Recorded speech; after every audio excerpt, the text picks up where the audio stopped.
안녕하세요. 미주시론 대학의 미준입니다. 11월 6일 오늘의 빅주식 뉴스를 시작합니다.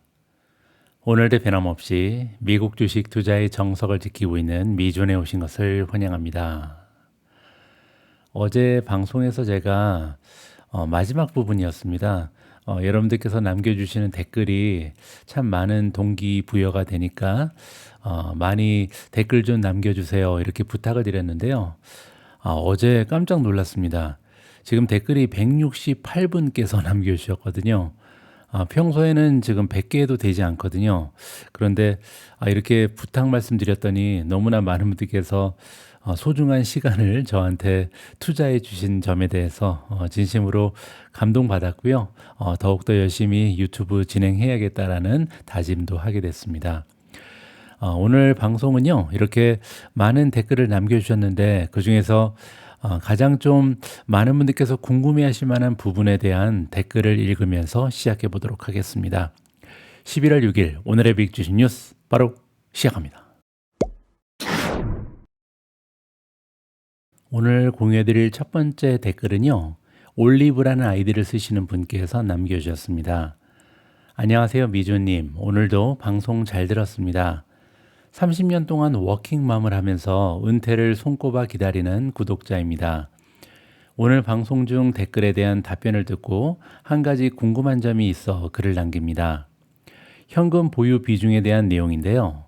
미주님께서는 처음 주식을 시작할 때 일정 금액을 정해두고 그 이후부터는 무조건 수익을 내서 재투자하고 현금 비중도 초기 투자한 금액에서 수익으로 만들고 계시는 건가요? 미주님 방송을 듣고 난 이후부터는 현금 비중을 유지하려고 노력하고 있지만 그게 잘 실천이 되지 않더라고요. 저는 주식 매수로 현금을 다 쓰고 나면 월급에서 조금씩 현금을 빼서 원금 투자액을 늘리고 있습니다.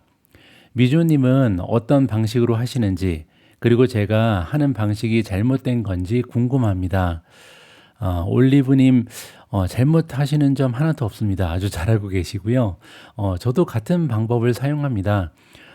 아직까지 저 역시도 일을 하고 있기 때문에 정기적으로 수익이 생기잖아요. 그리고 이 수익을 계속해서 주식 투자에 이용하는 것이 우리가 투자를 하는 또 하나의 동기부여가 된다. 그리고 또 하나의 수익원이 된다라고 생각합니다. 우리가 삶을 살다 보면요. 재미있게 살고 싶죠. 저 역시도 재미있는 삶이 가장 중요하다고 생각하는데요. 재미있는 삶을 위해서 보통 착각하는 것이 하나 있습니다. 생산적인 활동은 재미가 없고요. 보통은 소비를 해야만 즐겁고 재미있다라고 느끼는 사람들이 참 많거든요. 그런데 미국 주식에 투자하면서 한 가지 제가 직접 경험한 부분은요. 소비적인 활동보다 생산적인 활동이 훨씬 더 재미있을 수 있다라는 강력한 신념을 가지게 됐습니다. 그래서 우리가 월급을 받던 아니면 저처럼 사업을 해서 새로운 수익이 생기건 이 수익을 소비에 많이 없애버리지 않고요. 우리가 생산활동에 계속해서 좀 투자 같은 생산에 투여를 한다면 인생에 대한 재미도 늘어나고요. 또 투자 자금도 계속 늘어나기 때문에 수익을 극대화시킬 수 있는 소중한 방법이라고 생각합니다. 그래서 현금 비중을 늘릴 때요. 우리가 주식을 꼭 팔 필요는 없죠. 만약에 수익이 계속해서 들어오시는 분들께서는 이러한 수익 중에 상당한 부분을 소비를 좀 줄이시고요. 소비에 우리가 재미를 생산해서 찾다 보면 소비로 굳이 재미를 추구할 필요가 없잖아요. 그렇게 되면 포트폴리오의 규모를 성장시키는데 많은 도움을 받을 수 있다라고 생각합니다. 소중한 댓글 남겨주신 올리브님 감사드립니다. 두 번째 댓글입니다. 만득이라는 아이디를 쓰시는 분입니다. 미주님, 너무나 알기 쉽게 하락이 왔을 때 어떻게 매수해야 하는지 설명해 주셔서 감사합니다. 몇 달 전부터 모아온 개별 종목 주식들 포트가 현재 8% 정도로 하락했는데 말씀을 들으니 궁금한 점이 생겼습니다. 혹시 현재 가지고 있는 종목 주식들을 일부 팔아서 지수 ETF로 교체하는 것이 하락 시에 손실을 줄이는 방법이 될까요? 지금 어떤 종목을 들고 계신지 제가 알 수 없기 때문에 정확한 답변을 드리기는 좀 어려운데요. 우리가 지수에 투자하는 방법이 있고 저처럼 개별 종목에 투자하는 방법이 있잖아요. 두 가지의 차이점은 뭐냐면요. 리스크입니다. 하나는 리스크가 상대적으로 적고요. 지수에 투자하면 그렇죠. 그리고 개별 종목에 투자하면 리스크가 크잖아요. 근데 여기서 리스크의 의미를 우리가 파악할 필요가 있죠. 뭐 여러분들 잘 알고 계신 것처럼 지난 3년간 미준 포트폴리오의 수익률은 너무나 좋았습니다. 뭐 100%, 60% 그리고 지금 2025년에도 거의 50%잖아요. 자, 그렇게 되면 수익률만 보면 리스크가 크다고 얘기할 수 없죠. 그런데 우리가 주식시장에서 얘기하는 리스크는 뜻이 뭐냐면요. 변동성입니다. 자, 그래서 우리가 지수에 투자하는 이유는 뭐냐면요. 변동성을 극소화시키기 위해서죠. 변동성이 약해지면요. 아무래도 심리적인 부담이 줄어들고요. 신경을 많이 쓸 필요도 없고 일상생활에 좀 어떻게 보면 아무런 영향이 없죠. 자, 그렇기 때문에 아마 바쁘신 분들이나 아니면 조금 감정적으로 어려움을 겪으시는 분들은요. ETF에 투자하면 많은 도움이 됩니다. 하지만 지금 만드기님께서 주신 질문에 대한 답변을 드리면요. 하락 시에 손실을 줄이는 방법이 될 수는 있습니다. 변동성이 작기 때문이죠. 근데 만약에 상승장이 오게 되면 주식이라는 것은 갑자기 급락하거나 급등하거든요. 우리가 원하는 것처럼 선형으로 움직이지 않습니다. 그렇기 때문에 ETF에 투자하면 하락 시에는 손실이 줄어들 수 있지만 갑자기 상승세가 나타났을 때 아마도 상승률을 누리지 못할 수 있는 한 가지 위험이 있는 거죠. 그래서 여러분들께서 만약에 변동성을 나는 극복할 수 있다. 이런 분들은요, 그냥 종목에 투자해도 괜찮습니다. 물론 이제 이 한 가지, 두 가지 종목에 투자하면 위험성이 커지기 때문에 분산 투자를 해야겠죠. 하지만 그렇지 않고요. 만약에 나는 좀 변동성을 줄여야겠다. 일상생활에 좀 영향을 많이 받는다. 이런 분들께서는 지수에 투자하시면 됩니다. 따라서 수익률과는 조금 관계가 없다라고 저는 개인적으로 생각한다고 말씀을 드리고 싶습니다. 자, 마지막으로 옵티미스틱 캐시라는 아이디를 쓰시는 분, 아주 긍정적인 고양이 분께서 남겨주신 글입니다. 미국 주식으로 은퇴하는 그날까지 화이팅입니다. 오늘도 멘탈 잡아주시는 방송 감사합니다. 답변해 주시는 거 보며 한 가지 질문이 생겼는데요. 현금 확보를 위해 보유 종목을 매도하실 때 생각과 달리 하락하는 종목을 정리하시나요? 아니면 충분히 수익을 내고 있는 종목을 정리하실까요? 언제나 말씀하시듯 그때마다 다르실 것이라는 생각은 들지만 그럼에도 미주님의 대응 방식이 구체적으로 궁금합니다. 항상 감사합니다. 그리고 지금 이더리움 레버리지 상품을 매수했다 보니 추가 하락이 발생했을 때 청산 위험이 있을 것 같아 다소 걱정이 됩니다. 청산을 막기 위해 추가 매수를 해야 할까요? 두 가지의 중요한 질문을 하셨는데요. 첫 번째는 매도할 때 어떤 종목을 주로 매도하는가? 그리고 이제 두 번째는요. 청산 위험이 있기 때문에 추가 매수하는 게 좋을까? 자, 첫 번째 질문부터 답을 드리면요. 뭐 많은 분들께서 이미 알고 계시지만 저는 모멘텀이 떨어져 있는 종목을 주로 매도합니다. 물론 이제 가상화폐 관련된 종목은 조금 예외죠. 제가 예전에도 말씀드린 것처럼 가상화폐는 펀더멘탈이 없기 때문에 주가가 떨어졌다고 모멘텀이 약화됐다고 매도하는 것은 조금 위험할 수 있습니다. 거시적인 영향에 따라서 움직이기 때문이죠. 하지만 가상화폐 관련된 종목이 아니라면요. 모멘텀이 약화됐다는 것은 펀더멘탈이 약화됐을 가능성이 높습니다. 그렇기 때문에 보통 주가의 흐름이 굉장히 최악인 종목을 매도한다 이렇게 말씀드릴 수가 있거든요.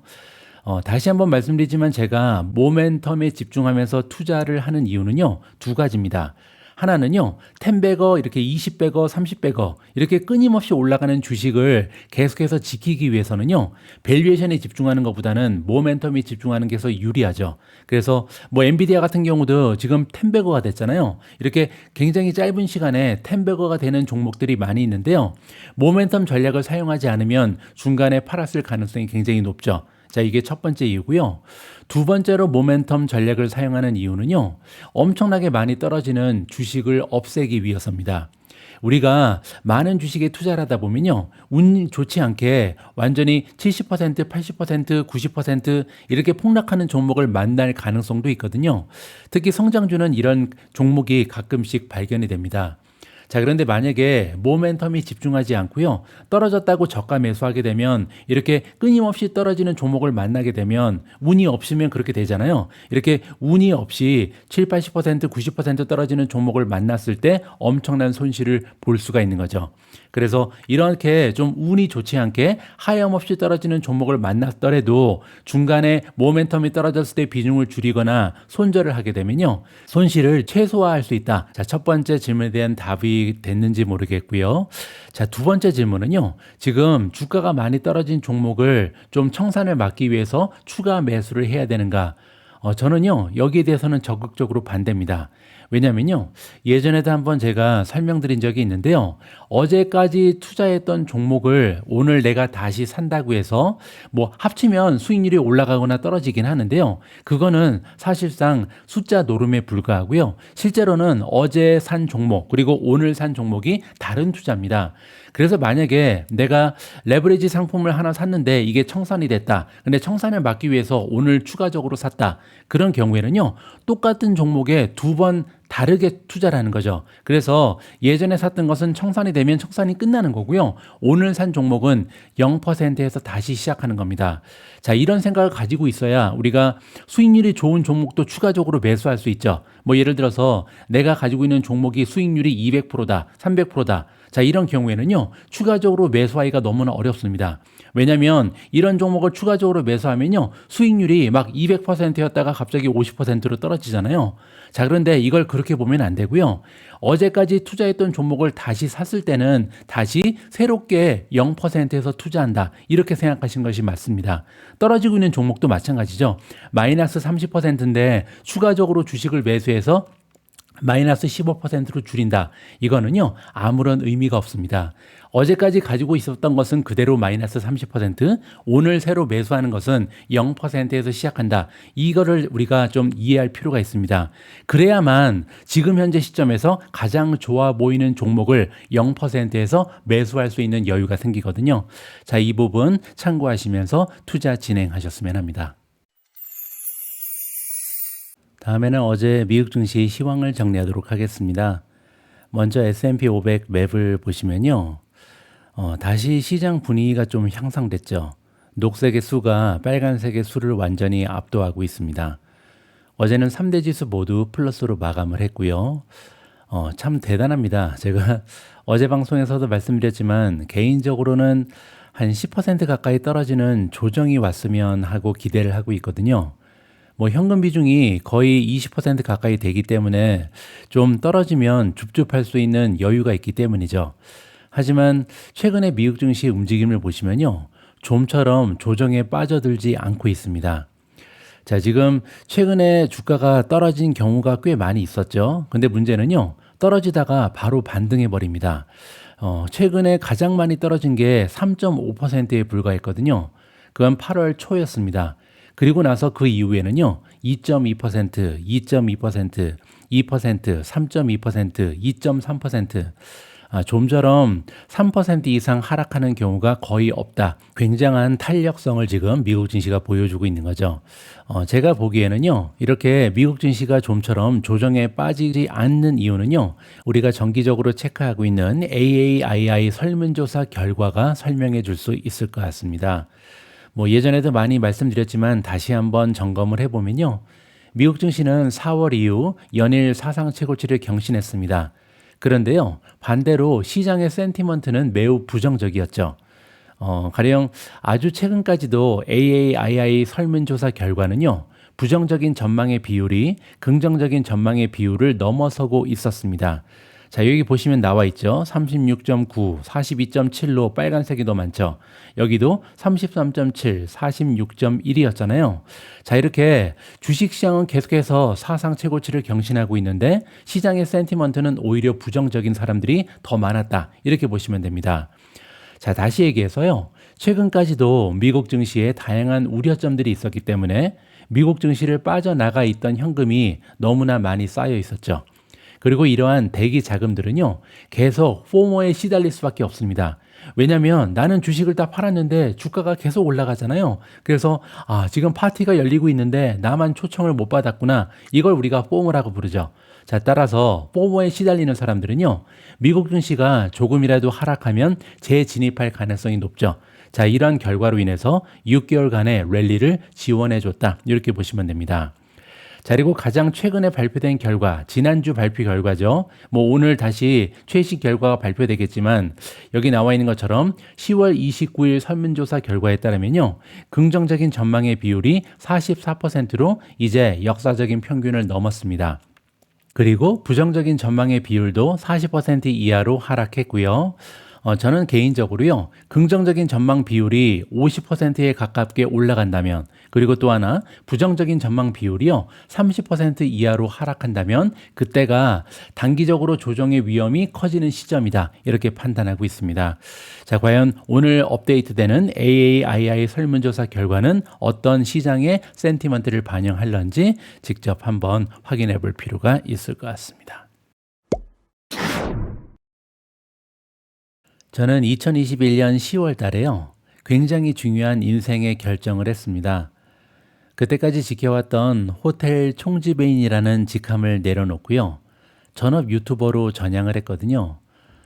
이렇게 쉽지 않은 결정을 하는데 결정적인 역할을 한 두 가지 이유가 있었습니다. 첫 번째는 시간입니다. 남아있는 내 인생을 내가 마음대로 시간을 조절하고 싶다. 이런 욕망을 가지고 있었거든요. 그래서 자고 싶을 때 자고, 공부하고 싶을 때 공부하고, 일하고 싶을 때 일하고, 쉬고 싶을 때 쉬는 이런 삶을 좀 희망했다라고 보시면 되고요. 두 번째 이유가 더 중요한데요. 이건 뭐냐면 가급적이면 많은 사람들한테 영향력을 행사하고 싶었습니다. 그래서 저는 다른 사람이 물어보면 직업이 인플루언서다 이렇게 얘기하고 싶거든요. 많은 사람들의 인생에 조금이나마 도움이 됐으면 이런 좀 꿈을 가지고 살아가게 됐습니다. 그렇기 때문에 제가 느끼는 저의 역할은요. 이제 미국 증시는 상승장일 때가 있고 이제 베어마켓일 때가 있잖아요. 제가 볼 때 저의 역할은 이렇습니다. 주가가 계속 올라갈 때는요. 사람들이 밸류에이션 걱정 때문에 주식을 자꾸만 팝니다. 이럴 때 제 역할은요, 과거 역사를 계속 보여드리고, 그리고 모멘텀 투자 전략을 강화하면서 주가가 올라갔다는 이유만으로 주식을 팔면 안 된다. 오히려 모멘텀이 좋은 주식은 계속 달릴 수 있다. 이런 메시지를 전달해 드리는 것이 저의 역할이라고 생각을 합니다. 자, 그리고 만약에 주식이 계속 떨어지는 베어마켓이나 조정이 찾아오게 되면요, 포기하시는 분들이 많이 계시거든요. 이럴 때는 제 역할은 에너지를 드리는 것이다. 그래서 조금만 더 견디면 다시 주가가 회복을 할 거고, 과거 역사를 봤을 때 조정이 왔을 때는 4개월 만에 정고점을 회복하고 뭐 이런 긍정적인 역할을 하는 것이 제가 가지고 있는 사명이 아닐까, 개인적으로는 이렇게 생각합니다. 요즘에 제가 느끼는 거는요, 주가는 계속해서 올라가는데 많은 분들께서 아직도 불안감을 가지고 계시거든요. 특히 최근 들어서 미국 증시에 새로 입문하신 분들이 많이 계셔서요. 그러면 주식 시장에 대해서 확신이 없으시죠? 그래서 과연 내가 주식에 투자하고 있는데 잘하고 있는 건가? 미국 증시에 투자하고 있는 건데 안전한 건가? 이렇게 확신을 가지고 있지 못하신 분들이 종종 발견이 됩니다. 그래서 오늘은요, 제가 가지고 있는 역할을 좀 해볼까 합니다. 미준 추천 컨텐츠라고 써 있는데요.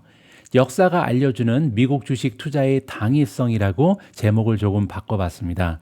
우리가 왜 미국 주식에 꼭 투자해야 되는지 이번 기사를 통해서 함께 살펴보시죠. 최근 주식시장의 고평가부터 AI 버블에 대한 우려 등 투자자들이 직면한 무수한 위험을 고려할 때 일부 투자자는요, 시장에서 돈을 빼내 매트리스 밑에 숨기거나 적어도 예금 계좌에 넣고 싶은 유혹을 느낄 수 있습니다. 많은 분들께서 아마 불안감을 느끼고 계시지 않을까 이렇게 생각하는데요. 도이치뱅크의 분석가 팀은요, 최근 보고서를 통해서 이것이 왜 나쁜 생각인지 정확하게 보여줬습니다. 그리고 그들은요, 결론을 뒷받침하기 위해 무려 200년이 넘는 데이터를 분석했다라고 합니다. 지난 2세기 동안, 200년 동안 56개국에서 거래된 주식 수익률을 포함하는 은행의 글로벌 데이터 세트를 사용해서요, 도이치뱅크 팀은 25년을 평가 기준으로 할 때 주식이 매트리스 밑에 현금보다 성과가 저조했던 경우는요, 단 0.8%에 불과했다는 것을 발견했습니다. 자, 그래서 기간을 25년으로 늘리면요. 어떤 25년이 되든 25년 동안 현금보다 주식의 성과가 나빴던 적은 0.8%에 불과했다는 거죠. 그 얘기는요. 25년 기준으로 주식 투자의 승률이 99.2%입니다. 도이치뱅크 틈은요. 이러한 예외적인 주식 패배 사례의 대부분, 그러니까 0.8% 패배한 적이 있잖아요. 이때는 언제였냐면 19세기 초중반에 아일랜드에서 발생했음을 발견했다. 여러분들 19세기 초중반에 아일랜드에 어떤 일이 있었냐면요. 감자가 이 전염병이 돌았습니다. 그래서 사람들이 많이 굶어 죽었거든요. 그래서 굶어 죽은 사람도 많았고, 그리고 이주한 사람이 많았습니다. 전 인구의 4분의 1이 빠져나갔거든요. 자, 이렇게 인구가 4분의 1이 줄게 되면 결국 경제는 망가지죠. 자, 그래서 이렇게 19세기 초중반에 아일랜드에 투자한 사람들은 굉장히 오랫동안 주가 회복을 하지 못했다. 이런 예외적인 경우가 있었다. 기억하면 될 것 같고요. 자, 그리고 또 한 경우가 있는데요. 최근에 선진 주식 시장에서도 발생한 적이 있습니다. 1990년 시장 정점에 일본 주식을 매수한 투자자들은요. 원금을 회복하는데 30년 이상을 기다렸습니다. 자, 이것 때문에 제가 예전에 한번 말씀드렸죠. 1990년에 일본에서 있었던 일이 뭐냐면요. 우리가 보통 생산을 하는 인구를 생산 연령이라 그러거든요. 자, 이 생산 연령 인구가 처음으로 줄은 것이 1990년 일본의 상황이었습니다. 생산하는 사람들의 숫자가 줄게 되면요. 결국 경제가 망가질 수밖에 없거든요. 그래서 일본은 뭐 여러 가지 이유가 있었겠지만 30년 이상을 회복하지 못하는 끔찍한 상황을 맞이하게 되는 거죠. 저는 한국에서도 비슷한 일이 발생할까 굉장히 노심초사하고 있다. 이렇게 보시면 됩니다. 자, 따라서 25년간의 명목 주식 수익률이 마이너스를 기록하는 것은 매우 드물죠. 그리고 대체로 매우 특이하다. 이렇게 결론을 낼 수가 있겠습니다. 자, 그리고 인플레이션을 감안했을 때 다시 한번 조정을 해보면요. 수치는 약간 덜 유리하긴 합니다. 그러니까 인플레이션보다 이 주식의 상승률이 적은 해가 있을 거 아니에요. 하지만 그럼에도 불구하고 역사적 기록은요. 여전히 압도적으로 주식 투자를 고수하는 것을 지지한다고 합니다. 인플레이션을 감안해도요. 주식이 현금보다 성과가 저조했던 경우는 7.5%에 불과했다. 따라서 승률이 92%가 넘어간다. 이렇게 보시면 되겠죠. 자, 물론 단기적으로는요. 마이너스 주식 수익률이 더 흔하게 발견이 됩니다. 예를 들어서 글로벌 전체 5년 기준으로 보면요. 13.6%에서 명목 기준으로 주식이 하락했다. 그래서 5년 단위로 이렇게 잘랐을 때 글로벌 주식시장을 보면요. 5년 기준 주식 투자 승률은 86.4%로 다소 떨어지긴 합니다. 자, 하지만 그럼에도 불구하고 내가 어떠한 결정을 할 때 승률이 86.4%다. 굉장히 높은 수익률이라고 저는 개인적으로 판단하고 있습니다. 자, 그러면 일부 투자자분들은요, 우리가 매트리스에 현금을 깔지 말고 그냥 채권이나 단기 국채를 사면 되지 않냐, 이렇게 말씀하실 수가 있거든요. 자, 그런데 주식이 채권이나 단기 국채의 포트폴리오보다 성과가 저조할 확률도 굉장히 낮습니다. 장기적으로 채권이 주식보다 성과가 좋았던 경우는 22%에 불과하거든요.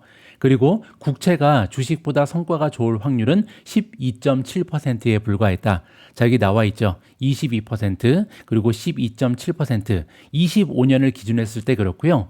10년 단위로 잘랐을 때는 조금 올라가긴 합니다. 그래서 채권에 투자했을 때 주식한테 채권이 이길 확률은 32.5%고요. 그리고 10년 단위로 봤을 때 미국의 국채가 주식한테 이길 확률은 24.3%로 상당히 떨어진다는 것을 확인해 볼 수가 있습니다.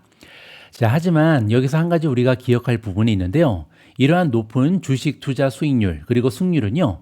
분산된 주식 포트폴리오에 적용된다는 점을 우리가 기억할 필요가 있습니다. 그 얘기는요. 앞에서 우리가 살펴봤던 모든 확률은 다 글로벌 지수에 투자했을 때다. 이렇게 보시면 되겠죠. 자, 그래서 특정 개별 주식에 베팅하는 투자자들은요, 훨씬 더 많은 위험을 감수할 필요가 있다. 자, 실제로 애리조나 주립대학의 헨드릭 교수는요, 1990년부터 2018년 사이에 대다수의 글로벌 주식이 1개월 만기 국채 포트폴리오보다 성과가 저조했음을 발견했습니다. 왜냐면요, 이 기간 동안 1990년에서 2018년 사이에 주식시장에서 창출된 부의 대부분은요, 소수의 최고 성과 주식 그룹이 차지했기 때문이다. 자, 그래서 지수 자체는 굉장히 승률이 높죠. 하지만 지수가 승률이 높은 이유는요, 최고의 주식들 몇몇 개가 독보적인 모습을 보였기 때문이고요. 대부분의 종목은 마이너스를 보이거나 아니면 국채보다 수익률이 떨어졌다. 이 부분이 굉장히 중요한 하나의 투자 포인트다. 이렇게 보시면 되겠죠. 자, 미존의 한마디로 좀 정리를 해보도록 하겠습니다. 자, 일단 위 기사에 나와 있는 과거 200년의 역사적 통계를 통해서요. 우리는 왜 우리가 주식에 투자해야 되는지 그 당위성을 재확인할 수 있었습니다. 25년을 평가 기준으로 할 때는요. 주식이 현금보다 성과가 저조했던 경우, 즉 마이너스 수익률을 보인 경우는 0.8%에 불과했대요. 99%가 넘어가는 엄청난 수준입니다. 그리고 이 수치는요. 기간을 10년과 5년으로 줄여도 각각 6.3% 그리고 13.6%에 불과합니다.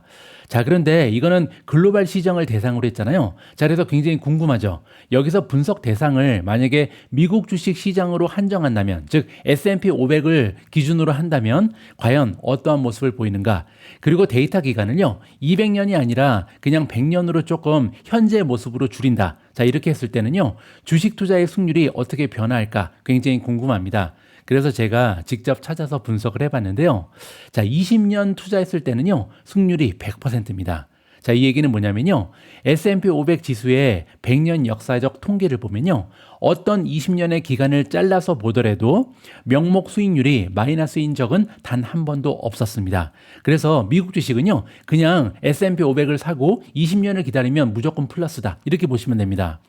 그 얘기는 뭐냐면 만약에 우리가 1929년 대공황 직전 가장 높은 지점에 투자했더라도요. 20년 뒤인 1949년에는 원금보다 훨씬 더 높은 수익을 기록할 수 있었다. 이렇게 보시면 됩니다.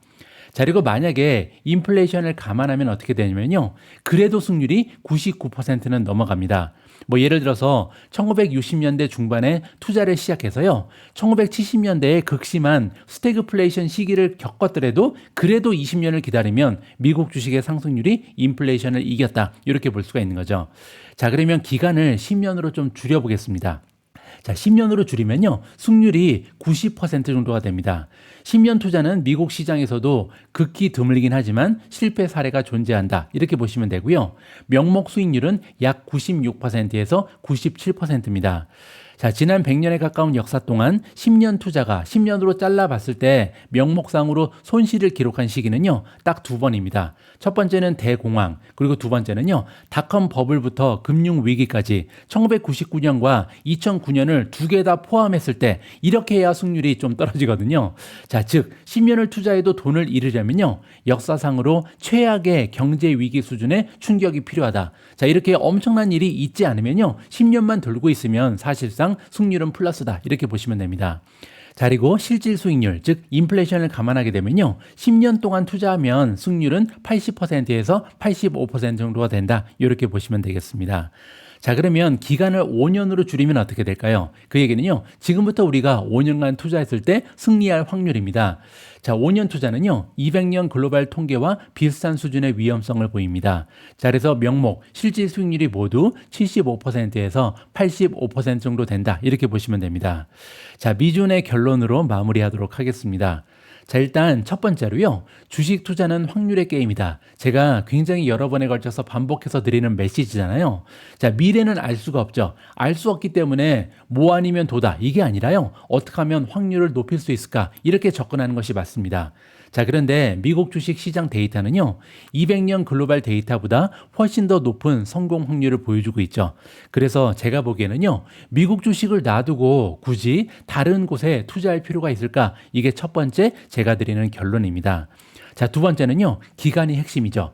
투자 기간이 5년, 10년을 넘어서 20년이 되면요. 미국 주식 투자의 승률은 더 이상 위험하지가 않죠. 왜냐하면 승률이 100%잖아요. 자, 따라서 위험 감수할 필요가 없는 거죠. 자, 이렇게 장기 투자하는 이유는요. 결국은 리스크가 계속 줄어들 수 있기 때문이다. 이렇게 보시면 됩니다.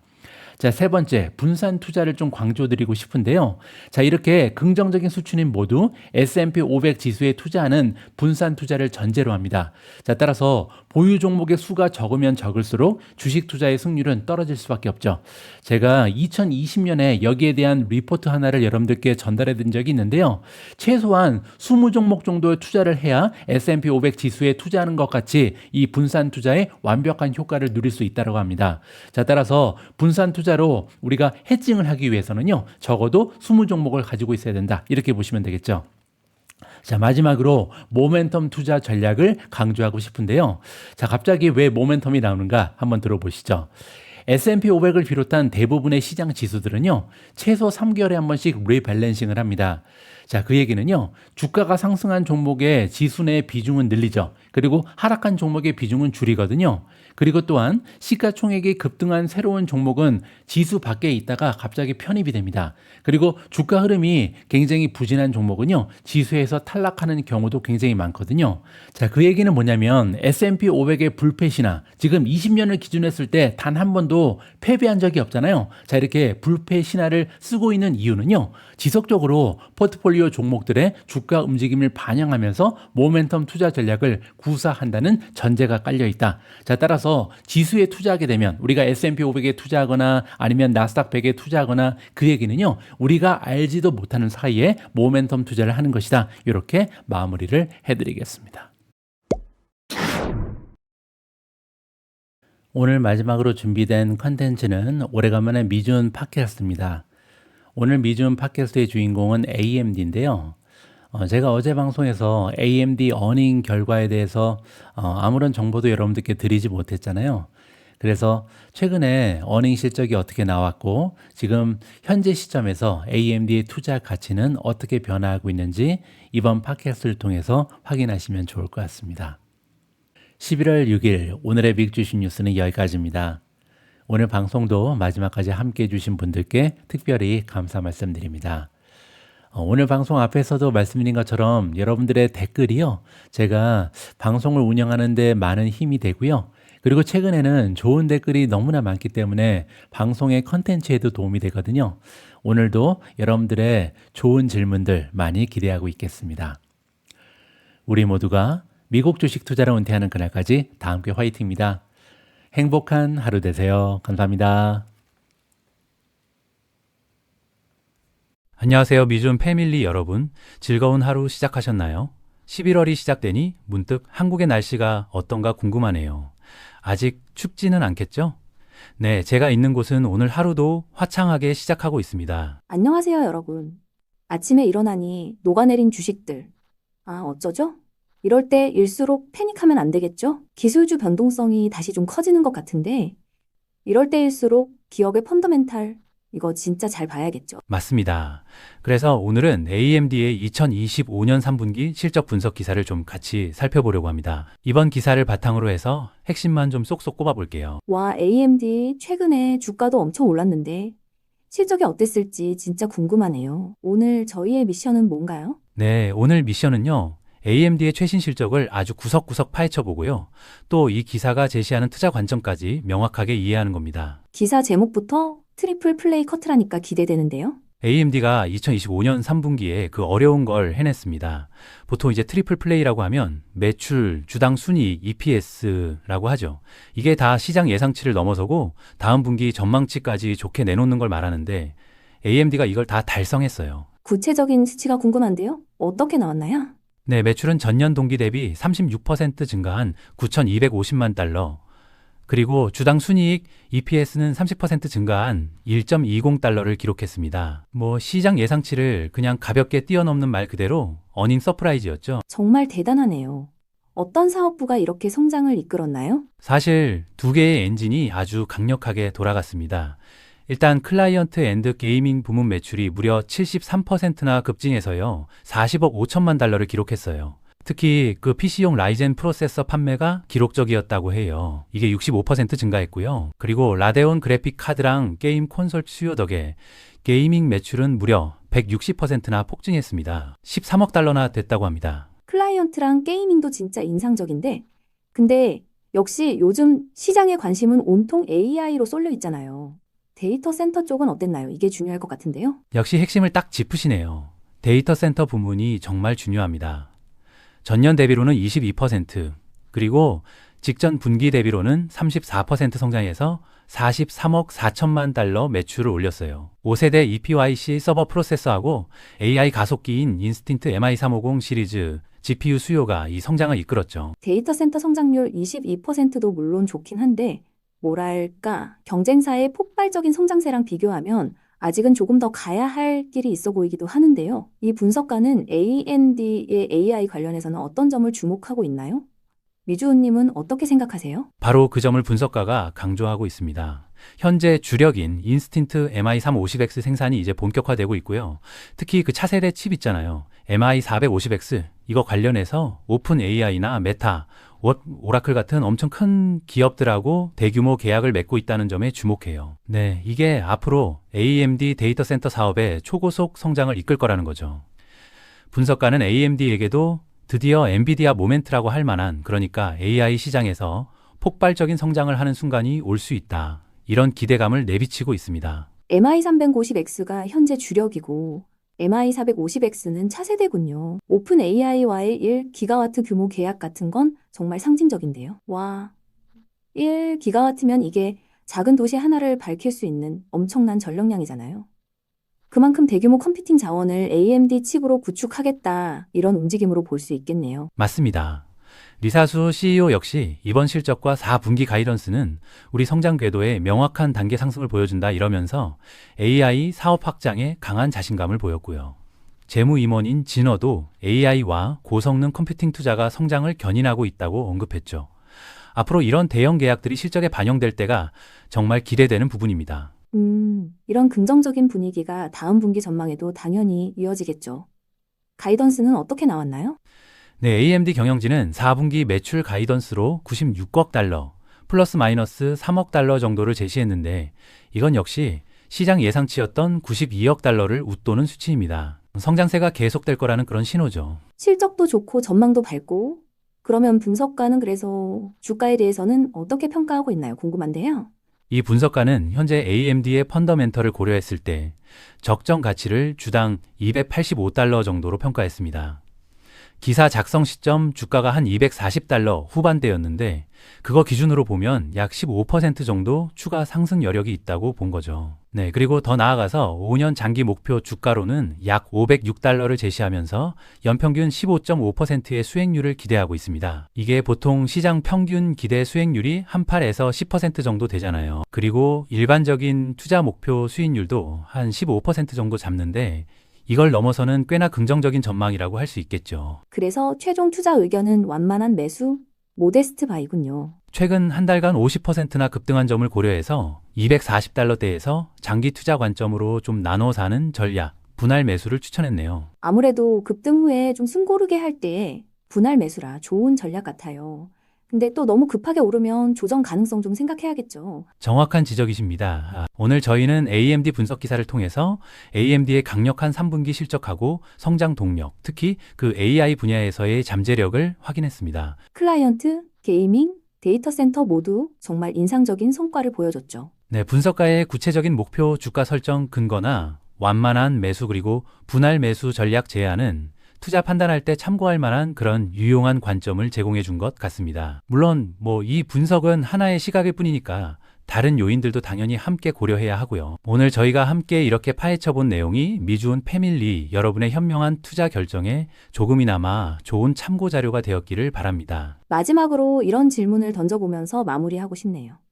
과연 AMD는 AI 칩 시장에서 엔비디아라는 그 거대한 코카콜라에 맞서서 의미 있는 경쟁을 펼치는 펩시가 될 수 있을까요? 아니면 아직은 그 격차가 너무 큰 걸까요? 재밌는 질문인데요. 하하하하. 네, 오늘도 함께 해주셔서 감사합니다. 행복한 하루 되세요. 감사합니다.